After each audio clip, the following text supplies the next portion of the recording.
రానున్న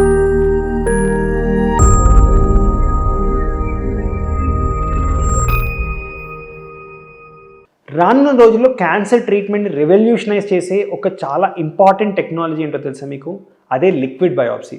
ఈ liquid biopsy గురించి డీటెయిల్స్కి వెళ్ళే ముందు, ఇది క్యాన్సర్ బాడీలో ఏర్పడక ముందు, క్యాన్సర్ బాడీలో ఏర్పడిన తర్వాత క్యాన్సర్ తిరగబడుతుందో లేదో కూడా చెప్పే టెక్నాలజీ అనమాట. హాయ్, నేను doctor Deepak Koppaka, senior consultant, medical oncologist.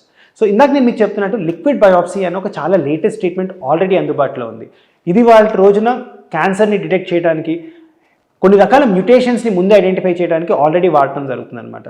కానీ చాలా ప్రామిసింగ్ స్టడీస్ ప్రపంచవ్యాప్తంగా ఇది క్యాన్సర్ని బాడీలో ఏర్పడక ముందే ఆర్ స్క్రీనింగ్ ప్రాసెస్లోనే యూజ్ చేయడం మనం రీసెంట్గా చూస్తున్నాం అనమాట. ఒక చాలా ఇంపార్టెంట్ ఎగ్జాంపుల్ ఏంటి అంటే ప్రాస్టేట్ క్యాన్సర్. సో సెలైవా నుంచి వాళ్ళు పాలిజెనిక్ రిస్క్ స్కోర్ అని ఒక టెక్నాలజీ ద్వారా బాడీలో ప్రాస్టేట్ క్యాన్సర్ ఉందా లేదా అని చెప్పేసి వాళ్ళు ఈ టెస్ట్ని యూజ్ చేశారనమాట. ఇది కూడా ఒక రకమైన లిక్విడ్ బయాప్సీయే. దాంట్లో వాళ్ళు ఇంట్రెస్టింగ్గా గమనించింది ఏంటంటే పిఎస్ఏ పెరగని వాళ్ళకి, ఇంకా కొంతమందికి ఎంఆర్ఐలో కూడా క్లియర్గా ప్రాస్టేట్లో క్యాన్సర్ కనిపించిన వాళ్ళకి కూడా ఈ పాలిజెనిక్ రిస్క్ స్కోర్ ఎక్కువ ఉన్న వాళ్ళలో ప్రాస్టేట్ క్యాన్సర్ గుర్తించడం జరిగింది బయాప్సీ ద్వారా. సో రానున్న రోజుల్లో ఇది క్యాన్సర్ బాడీలో ఏర్పడక ముందే లిక్విడ్ బయాప్సీ ద్వారా మనం డిటెక్ట్ చేసే అవకాశాలు ఉన్నాయి. పెయిన్ఫుల్ ప్రొసీజర్స్ లైక్ మ్యామోగ్రామ్, కొంతమందికి పాప్స్మియర్ చేయించుకోవడానికి చాలా అన్కంఫర్టబుల్గా ఉండొచ్చు, కొలనోస్కోపీ, ఇలాంటివి అవసరం ఉండకుండా టెక్నాలజీ కనుక కరెక్ట్గా అడ్వాన్స్ అయితే మనం లిక్విడ్ బయాప్సీ ద్వారానే క్యాన్సర్స్ని బాడీలో ఏర్పడక ముందే గుర్తించి ఇంత డ్రెడ్ఫుల్ డిసీజ్ నుంచి మనం కాపాడుకునే అవకాశాలు చాలా ఉన్నాయి.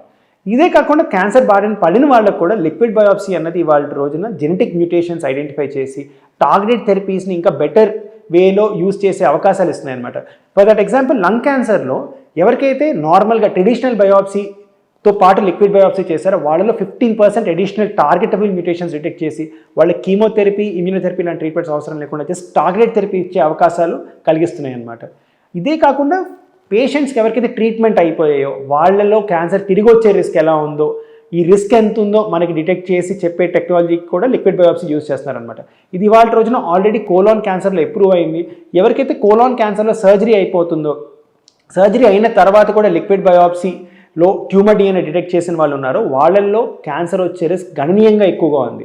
మనకి పెట్ స్కాన్లో రోగం కనిపించదు, కీమోథెరపీ ఇచ్చినా వీళ్ళలో ప్రయోజనం లేదు. వీళ్ళల్లో క్యాన్సర్ రిస్క్ ఇంత ఎక్కువ ఉండటానికి కారణం బాడీలో ట్యూమర్ డిఎన్ఏ తిరగటం, అది లిక్విడ్ బయాప్సీ ద్వారా డిటెక్ట్ చేసి ఇంకా దీని మీద బెటర్ ట్రీట్మెంట్స్ ఇచ్చే అవకాశాలు ఉన్నాయి లేదా అనేది స్టడీ చేస్తున్నారు.